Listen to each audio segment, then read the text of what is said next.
They tell you that free is just another word for nothing to lose. They are wrong. My name is Daniel. I'm submitting this from a library computer in a town I wasn't supposed to be in. And I'm telling you this story not to scare you away from saving money, but to warn you that desperation has a smell. And the internet knows it. 3 months ago, I was a successful ghost. You know the type. 6-figure salary. Glass desk. A silent apartment with white walls that echoed when I ate alone.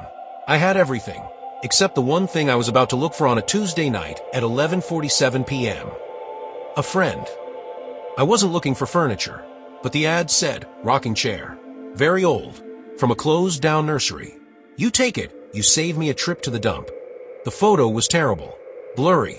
2004 flip phone quality. But under the grain, I saw it. Carved into the headrest, a single word. Not a brand. Not a name. A verb. Remember. I told myself it was quirky. A conversation starter. A reason to have someone over for coffee. The address was an old farmhouse on the edge of the suburban sprawl. No cars in the driveway. Just a note taped to the storm door, around back. Don't knock. Just take it. It's cursed. I laughed. Curse? Please. My curse was a 401k and a bed too big for one person. I found the chair under a dying oak tree. It was beautiful. Mahogany. Polished by rain and neglect. I loaded it into my truck. Didn't even say thank you. The owner was watching from a dark upstairs window. I waved. She didn't wave back. The first night I sat in it. Just once. It was warm. Too warm for wood. Like someone had been sitting there seconds before me. The second night, I woke up at 3 a.m. to the sound of slow rocking. I don't have pets. I don't have drafts. The chair was in the living room. Empty. But it was moving. Back. Forth. Back. Forth. I should have thrown it out. But I didn't. Because for the first time in a decade, I didn't feel lonely. By week 2, I was having full conversations with the empty room. I'd ask a question. The chair would creak once for yes. Twice for no. I asked it if I was a good person. It creaked once. I asked it if I would ever find love. It creaked twice. Then it laughed. It doesn't laugh, Underbed Whispers. But I heard it. A dry, splintering giggle that came from the grain of the wood. That's when the ad changed. I refreshed the page. The original ad was gone, replaced with a single sentence. Trade accepted. Passenger seat now occupied. I ran to my truck. The passenger seat was wet, like a child had been sitting there in the rain. And on the dashboard, written in the condensation, you wanted a friend.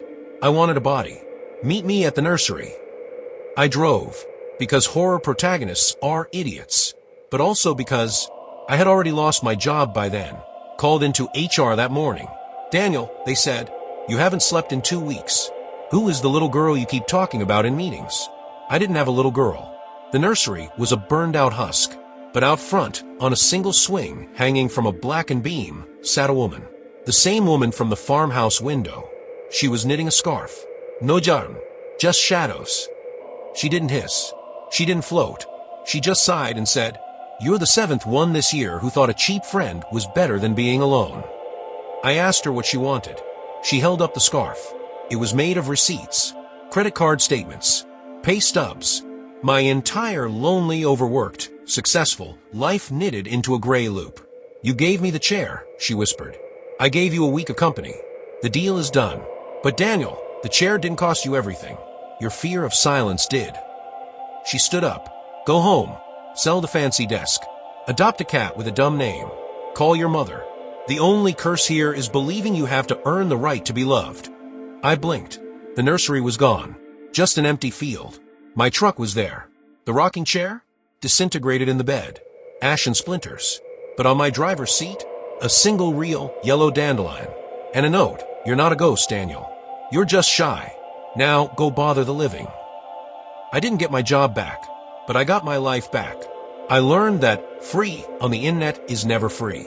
It costs a piece of your attention, your isolation, your willingness to accept a haunted chair because a real couch is too expensive and a real hug is too scary. Underbed Whispers, the real horror isn't ghosts. It's scrolling for comfort when you should be knocking on a neighbor's door. The woman wasn't a demon. She was a librarian of lost souls. And she taught me the only lesson that matters. No one is coming to save you on a Craigslist ad, but they'll come if you wave first. If you've ever refreshed a marketplace listing at 2 a.m. hoping for a miracle, maybe it's time to close the laptop. Go outside. Be annoying. Be alive. And if you can't do that yet, stay here. Under the blanket. With us. Subscribe to Underbed Whispers. Share this story with someone who needs to hear they're not alone. Because the scariest thing in the dark isn't a monster. It's thinking you have to face the light by yourself. Sweet dreams.